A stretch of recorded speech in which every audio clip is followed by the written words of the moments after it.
You're listening to the Teach Better Talk podcast featuring expert educators eager to share progressive tactics to reach more students. Teach Better Talk is created by teachers and fueled by passion. Let's get started.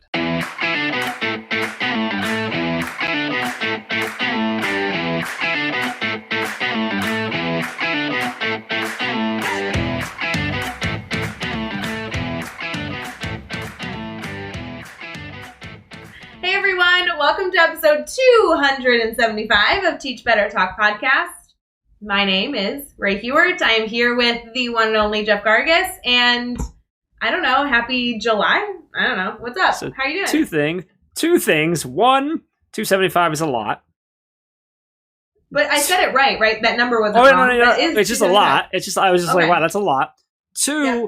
For a half second, I was like 98% sure you forgot your name because you're like, my name is Ray Hewart. You didn't pause that much, but like, you were like, my name is, and I was like, what? And you're like, my name is, and I'm like, who? Does anybody know Eminem? No, that's a throwback. Anyway, for a minute there, I thought you didn't quite remember who you were.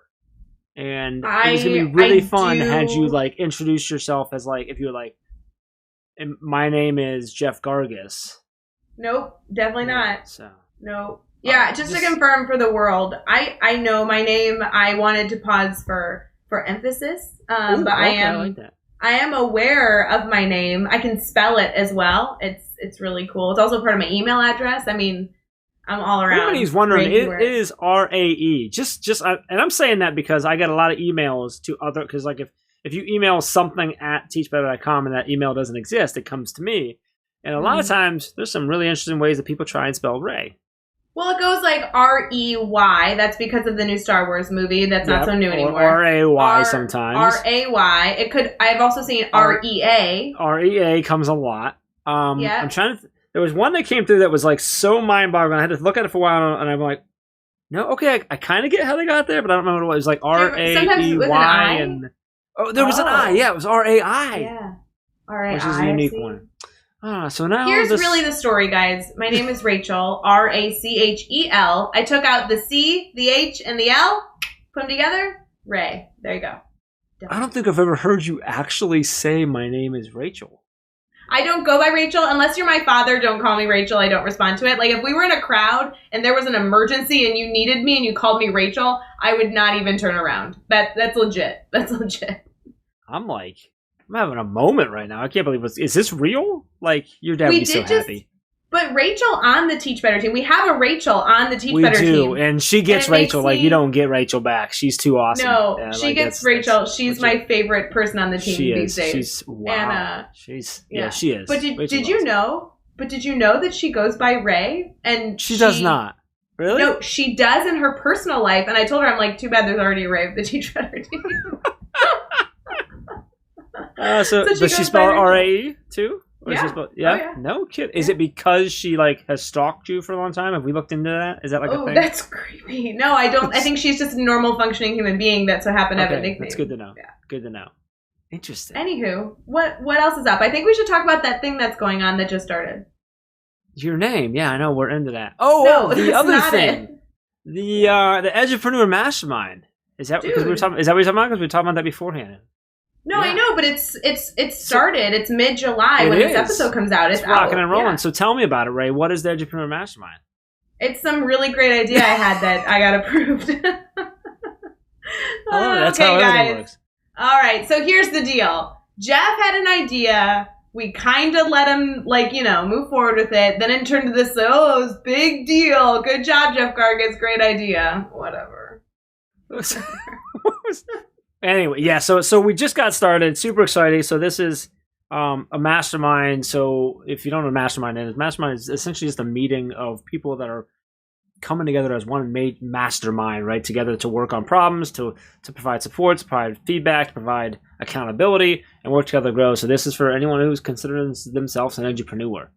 And there's a wide spectrum of that. That could be someone who, go ahead, you got the finger thing, yeah. Can we preface? We do have an administrator mastermind that's been going for a long time. Yeah, this is different. This is different. So if you're an administrator or in a leadership role, you can still participate in the admin mastermind. That still exists. This is a new mastermind being brought to you by a Teach Better team. Go ahead. Very important, and that is still happening on Tuesdays. 2 different times. Twice, so yes, that's twice on Tuesdays. This is brand new. This is for those who consider entrepreneurs, which can be anything from someone who maybe is just releasing a book and trying to promote like the mission and the movement of the book, to someone who has a TPT store or does some blogging and trying to grow consultant, or does speaking, or someone who's trying to grow like a whole education business, whatever it is.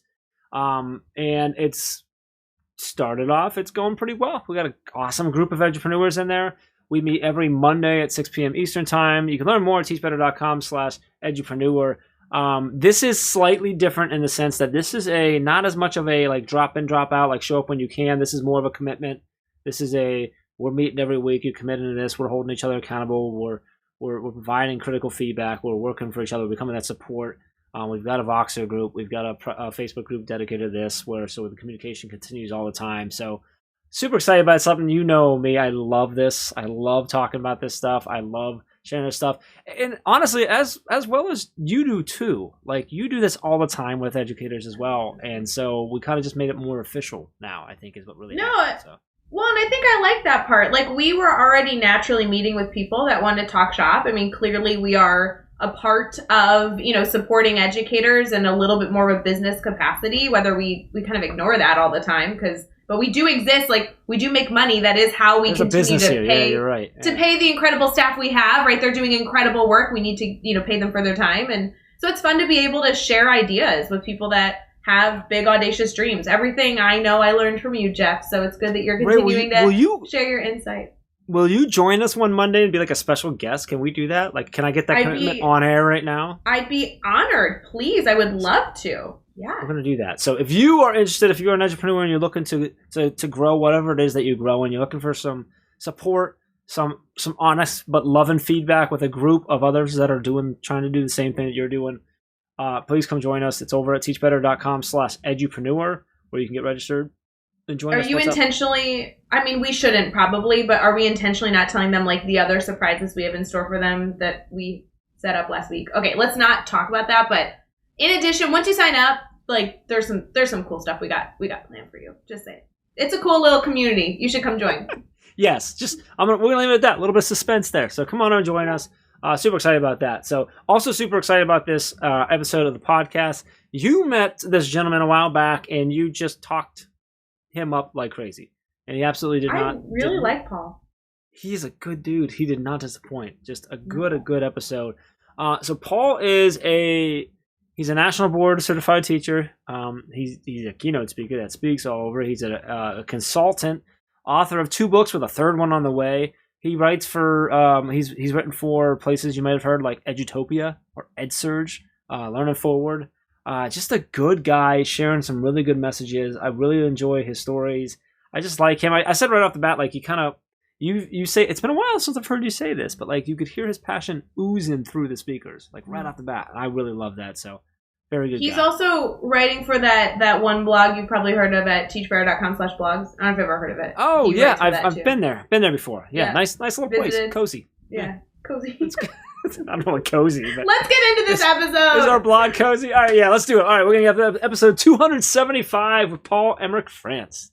What's up, Teach Better family? It's Jeff, and I want to make you aware of another amazing webinar series kicking off on August 2nd. This is 2 weeks, 4 sessions with the amazing Ray Hewart. During these 4 sessions, you're going to learn how to build an intro mastery grid for use with the Grid Method Mastery Learning System. You're going to get example grids, templates, lifetime access to replays of all the sessions, live coaching. This is something you do not want to miss. This is going to be an incredible webinar series. You're going to take so much away from this that you can put into action right away, getting ready for the next school year. So head over to teachbetter.com/summer intro grid and get registered today. All right, we are here. We are chatting with Paul. And Paul, man, it's so awesome to have you on the podcast. Super excited to dive in and learn more about you and learn about your story. But before we get too far into things, how are you feeling today, man? I'm feeling great. I'm just so excited to be here. Thanks for having me. Oh, I'm so stoked. I've been waiting to record with you, Paul, because we had connected via a message you sent me on Instagram. Then we had a Zoom call and realized like we have so much in common. So I'm really excited to dive more into your story and also learn about all the things that you are supporting educators on, because I'm really hoping our network connects with you. So before we get into all that fun, I would love to have you share a little bit about yourself, kind of answering that age-old question of, hey, Paul, what do you do? Yeah, that's an awesome question to ask right now because I feel like I'm at this really exciting, sometimes scary, certainly empowering, uncertain point in my career. I'm a teacher, by trade. I'm a national board certified teacher. I'm a literacy specialist, and I spent 10 years teaching elementary school. And I left the classroom, I should say, in August of 2020 because of COVID, as I know a lot of teachers around the country did. It was scary and it's been challenging, but I took a risk on myself and I started my own teaching practice. So I've got about 20 students I work with privately now, doing some consulting work. I'm working on my third book, which I'm really excited about as well. So what I do is, um, I think of myself as someone who helps teachers, parents, students humanize learning, and that's what's really important to me right now. And what that means to me is that through learning, I believe that all of us should become more human and more in touch with our humanity through the process of learning. And so that's what I do right now, and I love it. I love that. I can feel like Ray says this every now and then. She'll talk about like passion oozing through. I feel like I can already feel that from you. So that's really exciting. I want to ask you about the books because you mentioned the books. I know there was two out and you mentioned a third, so I want to get in there. But first, I have to ask Ray, what was the message that he sent you on Instagram? Was it like, "Hey, Jeff is really cool. Think you can introduce us," or was it something different? Am I misreading that? Yeah, it was almost like that. See, he messaged me and I said, "Hey, do you know my friend Jeff Gargas?" And he's like, "Who?" And that's kind of where we knew we'd get along. Awesome. Okay, just want to make sure we got that story correct. That's good to know. A little below to my ego, but whatever. No, so Paul, let's talk about the book. So you have two out right now. You're working on a third. Can you give us sort of the overview of the books, the two that are out, and maybe give us a little preview of what's to come? Absolutely, yeah. So I went to San Francisco in 2014 to work for a an education technology startup company, a network of micro schools dedicated to personalized learning. Um, and at first, when I was working there, I was really excited about this idea of personalized learning. Our charge there was to open schools, build personalized learning tools, and otherwise try to personalize learning at scale for larger groups of children. And to make a very long story short, and if you want to read the whole long story, you can read my first book, Reclaiming Personalized Learning. But to make a really long story short, I realized that a key mistake we were making there was we were centering technology while trying to personalize learning when, personalized learning really should be about who children are as human beings. Like if you look at that word personalization or personalized, right? The base of that word is person, and I think that sometimes I think things are changing. I think it's getting better. But sometimes, we make the mistake of over individualizing learning when we talk about personalization, and we forget that, personalization should be a pedagogy for restoring humanity to our classrooms, especially right now after a really long, arduous year. So that's what the first book is about, Reclaiming Personalized Learning. It's about, reclaiming that term not as a pedagogy of digitally driven learning, but as a pedagogy for restoring humanity and equity to our classrooms. So that's the first book. And the second book is called Humanizing Distance Learning. And I wrote that shortly after I left my classroom in August of last year. So I reflected on, my experience with distance learning, but the book, that book in particular, I hope that it outlives, this era. And it certainly isn't, an endorsement of distance learning. I don't think any of us want to go back to that. But I open the book with this question.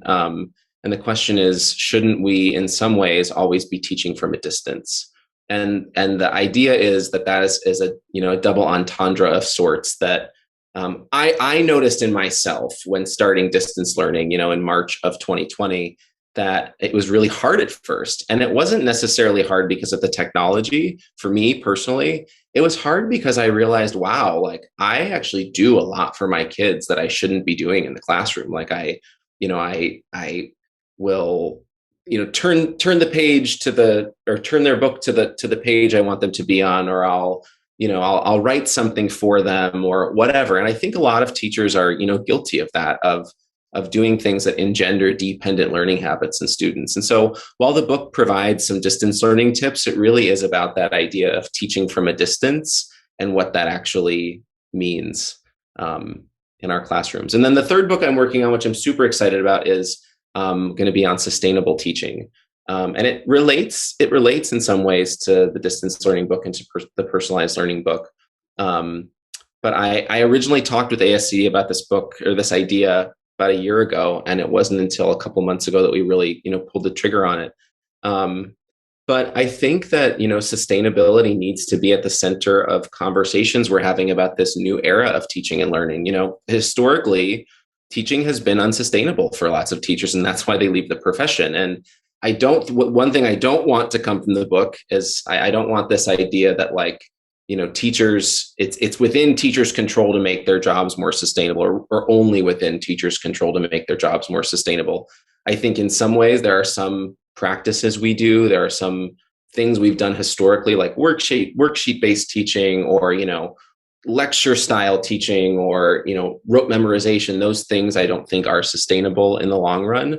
But we have to also acknowledge that there are systemic conditions under which all of us teach that make teaching sustainable. So really what I hope to do with the book is start a conversation about sustainability, both at the systemic level, but also down at the classroom pedagogical level. And I think I'm most excited about that book because right now I'm interviewing teachers and surveying teachers. I currently have teachers from 40, I think I'm at 48 states right now across the United States, and close to 200 responses in my survey. And I just want to talk to as many teachers as I can. And I'm just loving connecting with teachers about teaching. So it's been really exciting.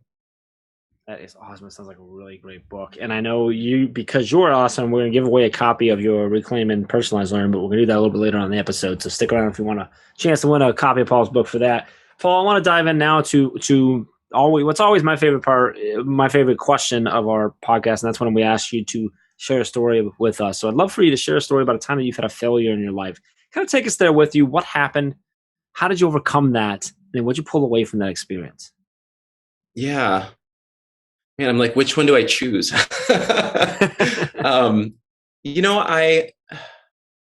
I do think about my time in San Francisco as a failure in some ways, because I just so, what's the word, wholeheartedly subscribed to that flawed definition of personalized learning. But I'm actually now thinking of something just came to mind.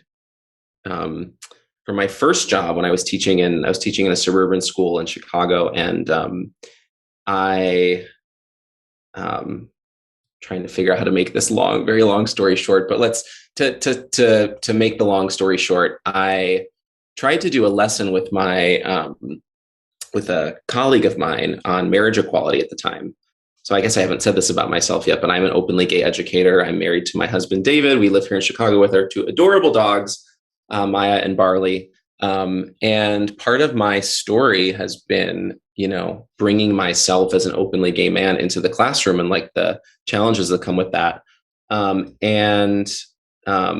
that year, that was 2013, 2014 school year, my colleague Marcus and I tried to do a lesson on marriage equality. It did not go over well, to say the least. And I look back on that moment and I think about things I could have done differently. I think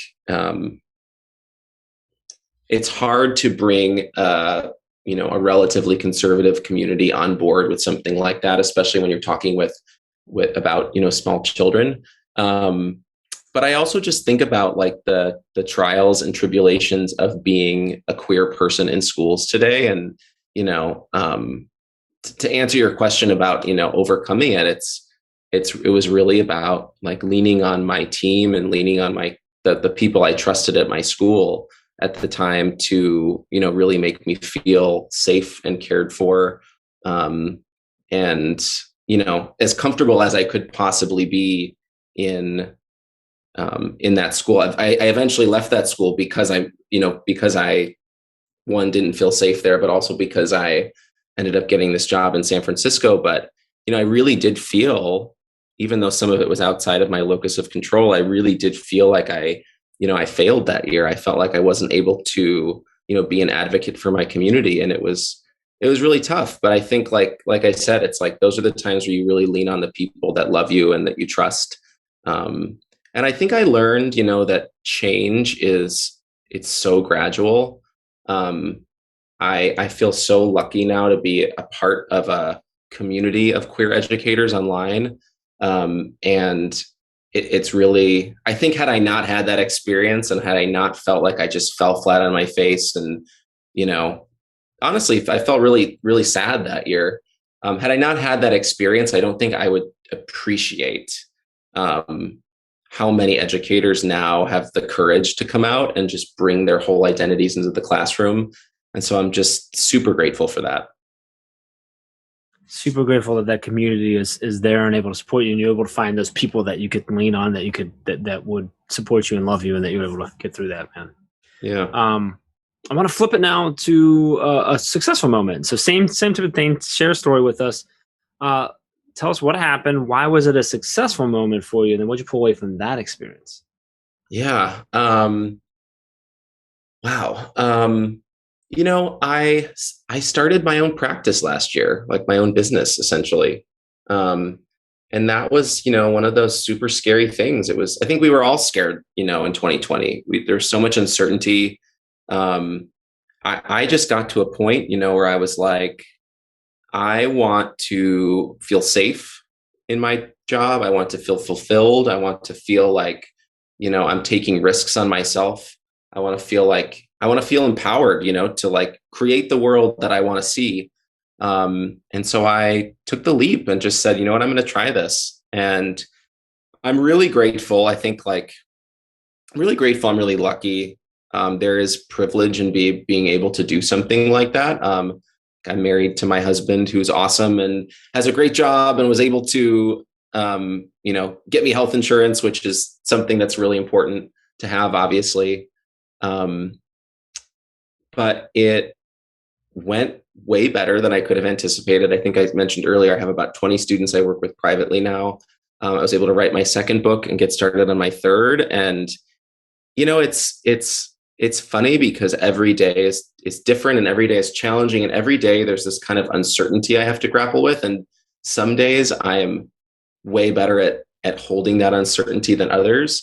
But what I've taken away from it is, there really are just no guarantees in life at all, right? And even if you're, working in the same school for 20 years and it makes you super happy and you're getting everything you want from it, things can change like that, like it did for all of us in 2020. So I'm my personal growth, I think that's come out of it is that I've learned how to sort of hold that uncertainty and count my blessings and, just keep reminding myself that it's important to take risks on yourself. It's important to like love yourself in that way, to love yourself enough to allow yourself to try things and risk failure. Paul, I think it's so cool to hear kind of your story of how you got into and how you continue to foster the work that you're doing. I mean, geez, like we do work in similar spaces. This idea of personalized learning and truly reaching all learners in our classroom is something I hold so near and dear to my heart. And I really enjoy, and I know that like our listeners are, I'm sure, experiencing this, but I really enjoy listening to you talk about it. I think you have such an incredible skill set. I can only imagine that you're incredible at coaching and supporting educators that you're working with. I can only imagine that the students you're working with are just going to continue to flood in and you're going to have to find a way to manage all that. But I think it's so wonderful that you've committed so much energy, so much time, so much risk. I mean, you know how it is. But to supporting educators in making sure they can reach all their learners. I'm such a fan of that. When it comes to taking all that risk, though, I mean, all the choices that you've had to make to truly put students first in the future of what we hope education looks like. What's really keeping you excited right now about all that you're doing? Ooh. You know, hope is like a funny word, right? Because I think sometimes when people hear hope, they think of like the kind of warm and fuzzy hope. And when I think of hope, I do think of the warm and fuzzy feeling, but I also think of like that sort of like gritty feeling, that because hope it isn't always warm and fuzzy, right? Sometimes we're hoping for things because we really need the change. And what's got me really excited right now is I feel like there is this really big shift in our thinking. I feel like educators are becoming more courageous than ever. I think partially because of the last year. I think a lot of educators were not treated very well, through the pandemic, and I think we're witnessing this monumental shift. I mean, we're also seeing, right? We're seeing like a ton of educators of color's voices being centered now in the conversation about anti-racist teaching, anti-bias teaching.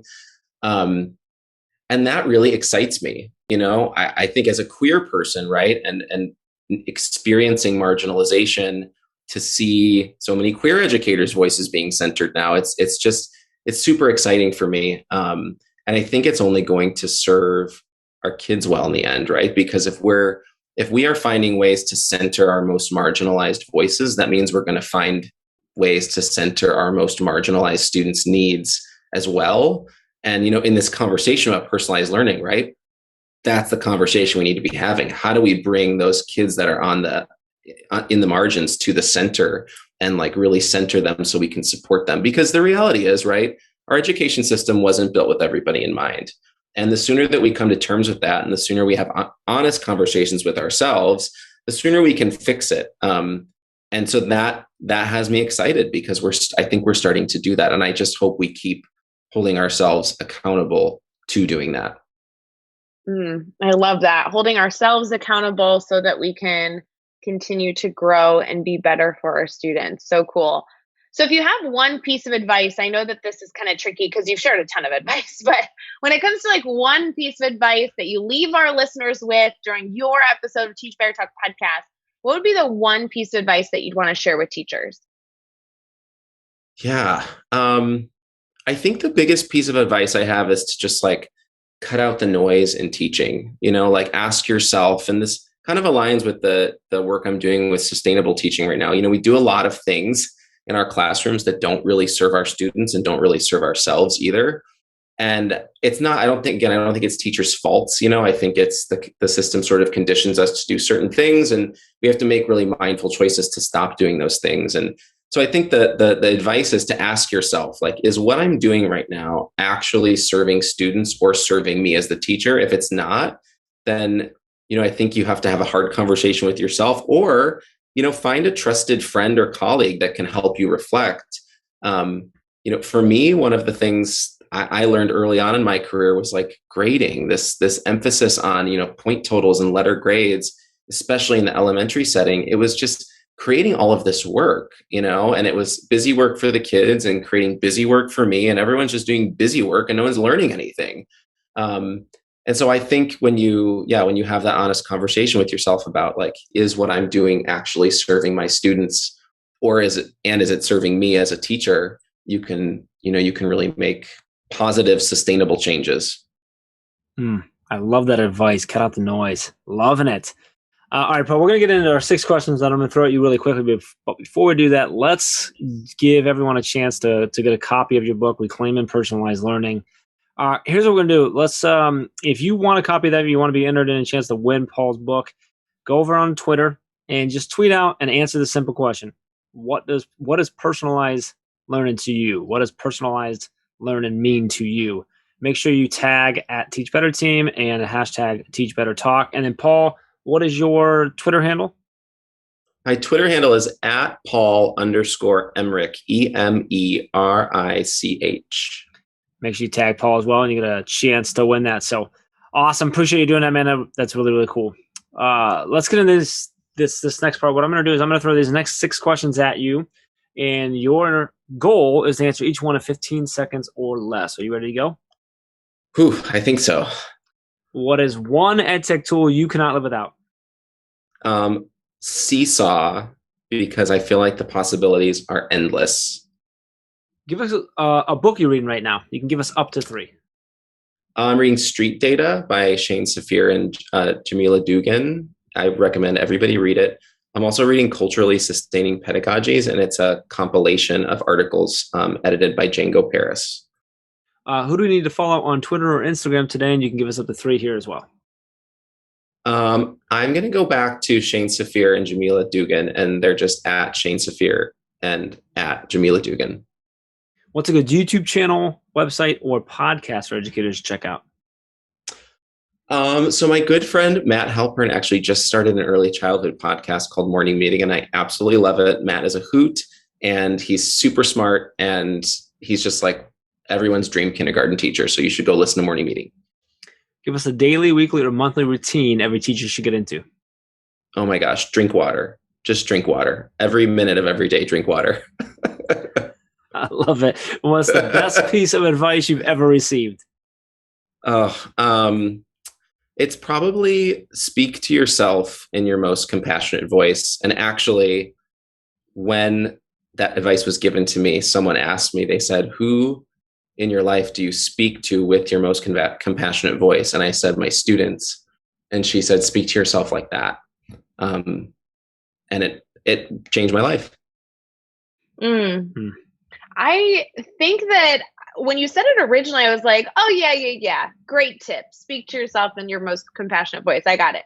Then when you're thinking through, like, how do I actually speak to my students? It's a completely different mindset. Like, I kind of feel like you just blew my mind a little bit, because originally I kind of was like, yeah, sure, great advice. And now I'm like, oh, wait, the way that I speak to students is so different than what I was originally envisioning.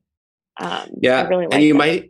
you might even think of like, or when I think of it, right, or when I think of that phrase, I actually picture a student's face. Like I remember one student from my first job who just really struggled a lot and needed a lot of encouragement, and I actually see her face. And it does it, like when you actually picture a person, it really changes how you think of that. So yeah. And can I also call you out, Paul? You dropped like nothing but incredible tips, and then his weekly routine is to drink water. Come on, drinking water. Oh yeah, I need to drink more water. I'm so bad at it. Like I am so bad at it. It's bad.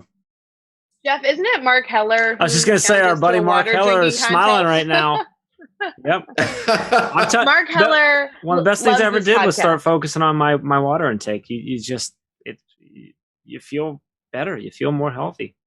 Yep. Guys, killing me. I know we've had this discussion 100 times. If you're listening right now, please tweet out. We also want to hear how much water you're drinking. All right, Paul, I do want to make sure that everyone can stay connected to you. I know they're going on Twitter to try and win your book, and so they need to go connect with you there. But what are some other places that they also can stay connected to not only what you're sharing out, but also just like your books and everything else? Yeah. So yeah, you can find me on Twitter at Paul_Emerich. You can find me on Instagram at Paul_Emerich. My website is www.paulemerich.com. And then a really great way to connect with me right now actually would be to do my sustainable teaching survey. So far I've interviewed 45 teachers about what sustainable teaching means to them and what it looks like to them. And I have almost 200 responses in my survey, and my goal is to get to 1,000 by the end of the year. So if you fill out my survey, not only is that a great way to connect with me, but it's also, we can also set up a time to actually chat if you want to be interviewed about sustainable teaching. So you can find that survey on my website at www.paulemerich.com. I also have it pinned to my Twitter right now, and I'm sure I can share it with you two, or with Ray and Jeff as well, and we can tweet it out that way too. Absolutely. We'll make sure that we do that. And we'll make sure that's also included over in the show notes. So, you can find all the links, all the resources, everything we talked about in this episode over at teachbetter.com and those show notes. So make sure you check that out. That includes all the links that Paul's mentioned, the links for connecting with him and keeping the conversation going. So make sure you head over to teachbetter.com for that. Make sure you hit subscribe so you don't miss any upcoming episodes. And if you can give us a rating and review, we'd really appreciate that as well. And let's keep taking this one step further. Think of just 3 of your colleagues who need to hear these amazing stories and connect with these amazing educators, and just share this podcast with them. Paul, man, just an incredible episode. You're doing such great work and so many great things, and just super excited to be connected. Ray was ranting and raving about you before you got on, and you did not disappoint. I'm super excited to just get to know you more and continue to learn and grow with you, and I'm excited for others to do that as well. So thank you for taking some time and hanging out with us tonight. Thank you so much for having me. I really appreciate it. Until next time, let's get out there and let's teach better.